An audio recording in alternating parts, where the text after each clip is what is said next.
Welcome, everyone, to Couch Potato Diary, Part 2. This is a Fightin' Friday episode. My name is Peter Klein. Thank you very much for tuning in today. It is a busy weekend in the world of professional wrestling. That's going to be the main focus of the show today. King of the Ring preview. We have your AEW Double or Nothing preview as well. And we're going to begin with a little bit of boxing talk. So thank you all so much for tuning in. Let's get right into it.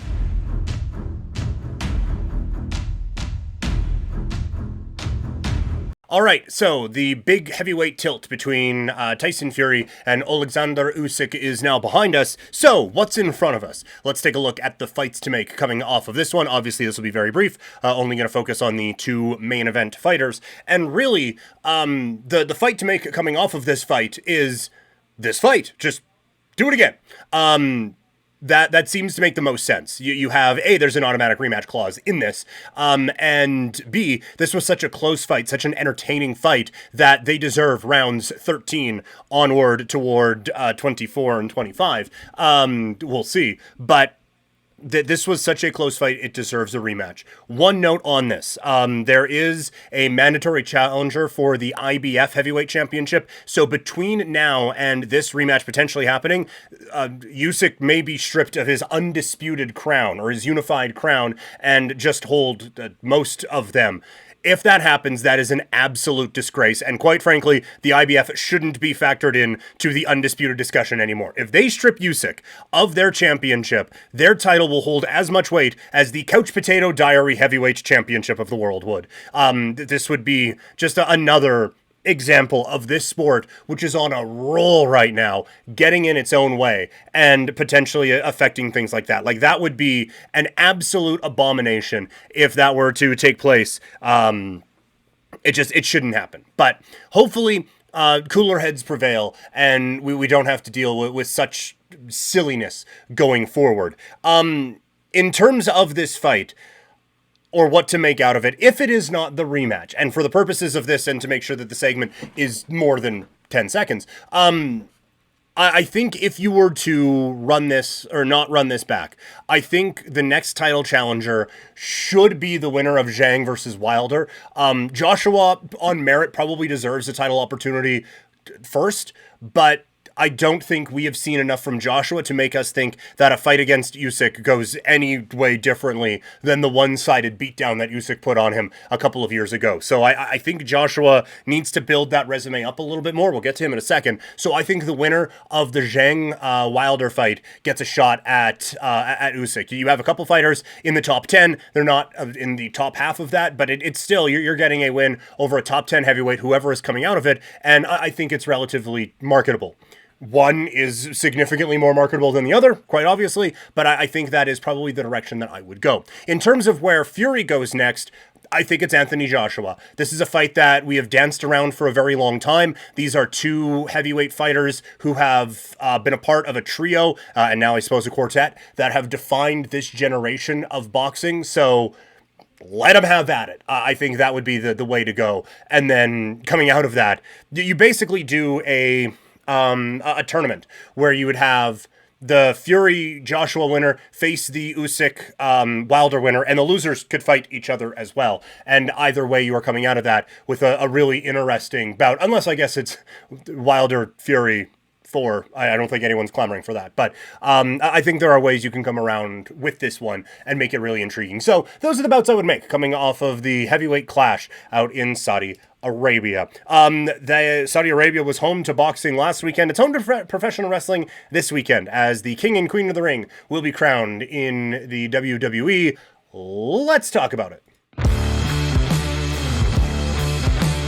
The WWE is ready for King and Queen of the Ring this weekend in Saudi Arabia. Just a note, I am recording this before SmackDown is televised on Friday. I haven't read anything about it, but before SmackDown is taped on, or is aired on Friday, so I don't necessarily know. Although this, oh, well, there you go. The Wikipedia page has the update, so never mind. All that explanation. Don't worry about it. I'm just going off of Wikipedia, so if these matches are wrong, my apologies, but apparently on the pre-show, it'll be Jade Cargill and Bianca Belair taking on Candice LeRae and Indy Hartwell. So I think a smart bit of matchmaking here. If Bianca did in fact lose to Nia Jax, I think this makes quite a bit of sense.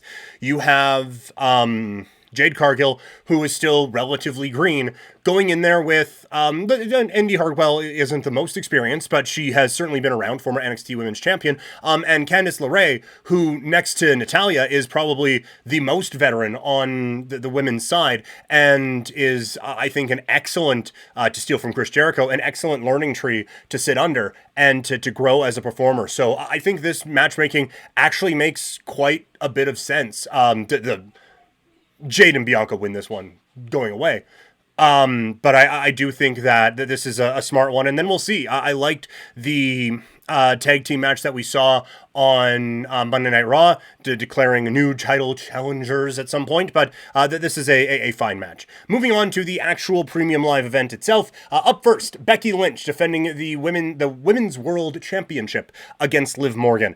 I have to say, I was saying before that I wanted this feud to reach one more level. I think it did that on Monday. I really did enjoy that segment that those two had, and Liv Morgan came across better in that than I think she has at any point. I still don't know if I am there with Liv winning the championship here, but I certainly would not have a problem with it. I think the Becky Lynch title reign needs to end with Liv Morgan hoisting the Women's World Championship, and so if that happens here, I don't really have a problem with it. It just doesn't feel like the feud has gotten to that point, but maybe Liv does something nefarious that will end up with her winning the championship, and that sets up a bit more of a blood feud going on down the line. So the more I talk it out, the more I think it does make the most sense for Liv to win this bout. Then it is the Queen and King of the Ring tournament matches. First you have the Queen of the Ring for a Women's World Championship match of the winner's brand at SummerSlam. Lyra Valkyria going up against Nia Jax. I have really enjoyed the rise of Lyra Valkyria, and I think that she has, like, that match with Io on Monday was so much fun. And, like, if they wanted to just attach the rocket to her, they could absolutely do that. I do think a Nia Jax win, I'm not going to say freshens up the character, but does give it a little bit of steam. I think that a heel winning this makes the most sense given what goes on with that. But if you wanted to set up Lyra Valkyria against Liv Morgan for SummerSlam, you're not going to get much of an argument for me. I think that would be a whole lot of fun. And so, like, I am a big Lyra Valkyria fan, and so I would personally give this one to Lyra Valkyria, but my prediction would be Nia Jax coming away with the win. In the King of the Ring tournament, again with the winner getting a World Championship match for their brand at SummerSlam. Again, this is from Wikipedia. I don't remember that officially being announced, but I could be off on that for sure. Gunther going up against Randy Orton. I have said all along, this entire coronation, this entire build has felt like a coronation for Gunther. His promo on Monday in the empty arena, which, by the way, all the jokes about, oh my god, did Gunther go to AEW, were hilarious. And I'm not even being sarcastic. Like, that was really funny. I don't have a dog in that fight. I want both companies to do well, but objectively, those were really funny. But I thought that promo was great. I think his matches have been tremendous. Like, he feels like a star. And I think a matchup with him, either him and Damian Priest at SummerSlam, or him and Drew McIntyre, if Drew is ready to go post Clash at the Castle or whatever as the champion, then I think you go with that as well. But I just think it has to be Gunther. Randy Orton, like, this will be an excellent match, and I am so excited to see what these two put out there, but Gunther is the one who gets the win for me. Triple threat match for the Intercontinental Championship. Sami Zayn against Chad Gable against Bronson Reed. I think it's too early to take the belt off of Sami Zayn here. I think this match is going to be excellent. There will probably be a spot at some point where Otis decides this for Chad Gable one way or the other, either costing him or full-on heel turn for Otis and attacking Zayn and Reed or whatever. Maybe we get, like, they planted the seed with the Creed brothers last week, sorry. So that's something that could be factored in here as well. But I do think it is a touch too early to take the belt off of Sami Zayn, who is going to feel like a hero at this particular event. So I think Sami gets the win here and continues to build that up. But this feels like a match where all three combatants coming out of it feel like they are more important than when they entered it. And that brings us to the main event. For the undisputed WWE Championship, Cody Rhodes defends against the United States champion, Logan Paul. The US title not up for grabs in this particular bout. That there is no way Logan Paul is winning this match, I don't think. This will be interesting to see what type of a match they put together. Logan has been really, really good so far, and I think Cody is a strong base for the type of match that Logan Paul is going to want to present. But there is no real drama to me in this. I'm sure at some point in the match they'll have me believing like, holy crap, they're going to put the title on Logan Paul. This is insane. But all the build for Cody, I don't think, with how hot he is right now, I don't think Logan Paul is the one to take that off of him. And that's going to be the tricky part going forward. Is how do you make a legitimate title challenger for Cody Rhodes that isn't The Rock, that isn't Roman Reigns? I'm interested to see how all of that ends up going. So we'll see. Interesting, no bloodline on this. We'll see. Maybe there's some involvement and they tie back in on the Cody thing or Randy Orton, that they end up costing him the King of the Ring in some sort. But overall, like, this is it's 6 matches, which you love, and we'll talk about that in a second. This is going to be, I think, a very, very fun show Saturday morning into the afternoon for those of us out here in the Mountain Time Zone. All right, let's do another quick transition and talk some AEW. AEW Double or Nothing going down this weekend from the MGM Grand Garden Arena in Las Vegas, Nevada. This card is stacked as always. And it's really, really long. 10 matches. So let's get right into it. Singles match for the AEW International Championship. Will Ospreay going one-on-one with Roderick Strong. I don't think there is any chance for Roderick Strong to win this. I think this match is going to be really, really good, but I don't think Roddy... I don't think they're stopping Will Ospreay. This is one thing. Like, we have 10 matches on this card. 1, 2, 3... 4, 5, 6, 7 championship bouts. It's too many. I get like they've done tournaments for all of these and all of that. Excuse me. If you wanted to go Will Ospreay winning the international championship, if Omega isn't ready for All In, or maybe even just next month coming up here at Forbidden Door, do you do Will Ospreay against Kazuchika Okada and unify the Continental title and the International title and make the Intercontinental title? But I wonder if you do that, because there's too much going on and not enough that separates these belts right now, right? So that would kind of be where my head would go. But I like, this match is going to be great, but Will Ospreay gets the win here. Next, it is for the AEW Women's World Championship as Timeless Toni Storm goes up against Serena Deeb. I think they went the wrong direction with the Serena Deeb thing, because like Toni Storm is a babyface. And so to try to go the sympathetic view with Serena Deeb coming back after a long layoff, but not really having, with all due respect, that equity build up with the fans, it doesn't work. So I would expect this crowd to be firmly behind Toni Storm and for her to retain in what will probably be a sleeper really good match. Then, a barbed wire steel cage match for the AEW TNT Championship. I have thoroughly enjoyed this feud. The bloodbath was a little much on Wednesday, but it is, from a storytelling standpoint, I understand it. It is an indication that Adam Copeland is getting back to his darker roots. And so again, from that standpoint, I get it, but like, it's 2024, man. Like, come on. But this match will be excellent. This build has been really good. And I predict a title change here. I think Malachi Black ends up getting the win. And I don't know where Cope goes from here, but I think Malachi Black ends up getting it done. IWGP World Heavyweight Championship title eliminator. If Takashita wins, he will receive a future IWGP World Heavyweight Championship match for what is objectively the ugliest singles main championship in professional wrestling. Major professional wrestling, anyway, right now. Jon Moxley against Konosuke Shinsuke Takeshita. This will be a very, very entertaining match.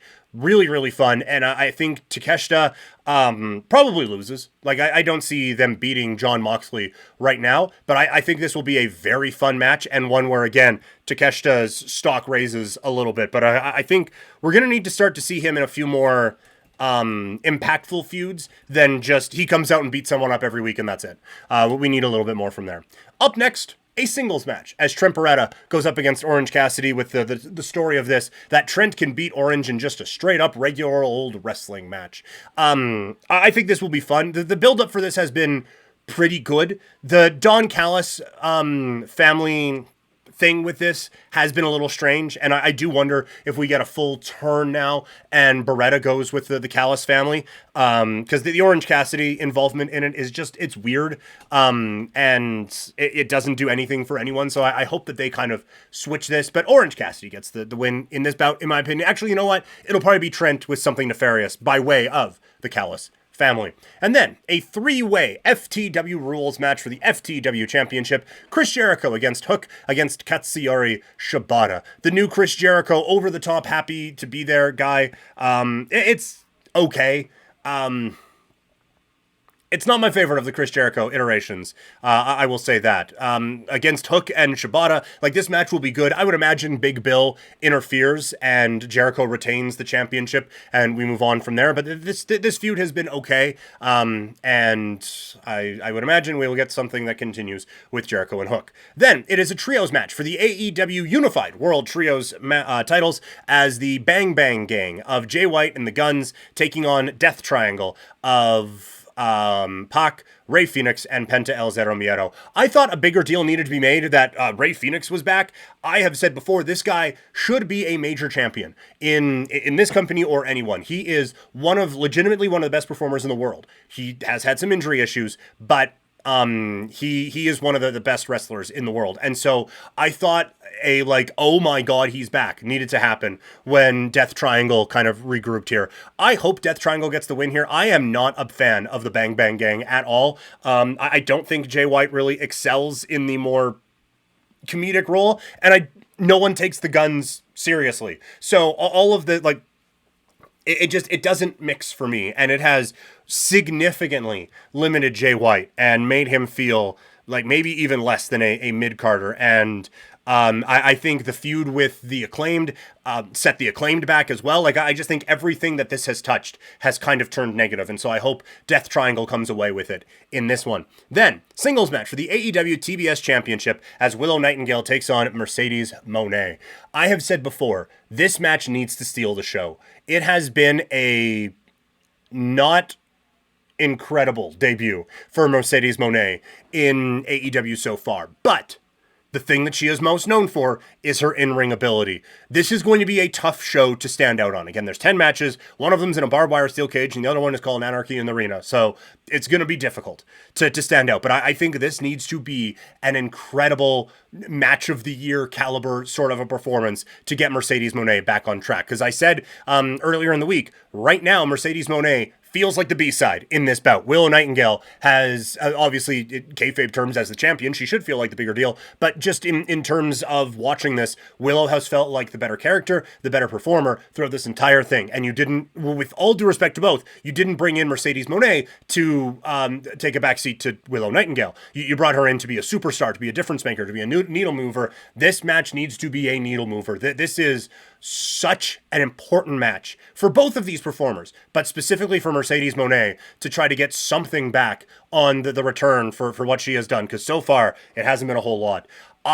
It has got to the point I would have Willow win this, to be perfectly honest with you. But I would suspect Mercedes Moné ends up getting the win. Then, Anarchy in the Arena, as the elite of Kazuchika Okada, Jack Perry, and the Young Bucks take on Team AEW, Bryan Danielson, Darby Allin, and FTR. I am very worried that Darby Allin coming out with a flamethrower on Wednesday means he's going to literally be lit on fire at some point in this match, and I'm only kind of kidding. This match is going to be insane. It's going to be crazy. There's going to be blood. There's going to be some hilarious spots. There's going to be some crazy violent spots. It's going to be video game wrestling on steroids. And in the end, I would presume that the Elite come away victorious in this bout, continuing their trek to take over AEW. I don't think they did the thing with Tony Khan and with Kenny Omega and with all of them to be done this in a month. So I think these guys end up getting the win in this particular bout. And then we go to the AEW World Championship match, Swerve Strickland taking on Christian Cage. This has been a good feud. I thought the angle on Wednesday set things up really well, where like it has been Christian the whole time. Swerve has been close to his retribution, and he didn't get his hands on Christian, but they were able to at least thwart a plan from Christian Cage in this one, and then the return of Prince Nana really rounds this character out, I think, very effectively. I think this match is going to be excellent. I think it is going to be a whole lot of fun, but going forward, Swerve needs to feel like the A story. The Elite against Team AEW, it's closed every show. Swerve has been in the middle of every show. If this is the main event, fine, I will be a little bit surprised. But going forward, Swerve needs to feel like the biggest star on this show. He did leading up to his title reign, and then he wins the title and he goes into the main card. Like, it's just, quite frankly, it's what pissed people off about some WWE booking, where John Cena will lose the title to CM Punk, and then Punk's in the mid card against the Big Show, and John Cena is in the main event against John Laurinaitis or some shit like that, right? So, this is one where I think Swerve puts on a hell of a match, and I think they need to look at making him a bigger focus going forward. All right, that is going to do it for a Fightin' Friday today. If you want the more traditional stick and ball sports, that coverage is on part 1 of this podcast. Thank you guys so much for tuning in. If you're watching, make sure you subscribe, like, and comment. If you're listening, make sure you subscribe and leave a review. Follow me on social media at Primetime Klein on Twitter, Instagram, and TikTok, and I'll talk to all of you guys later. I'm out.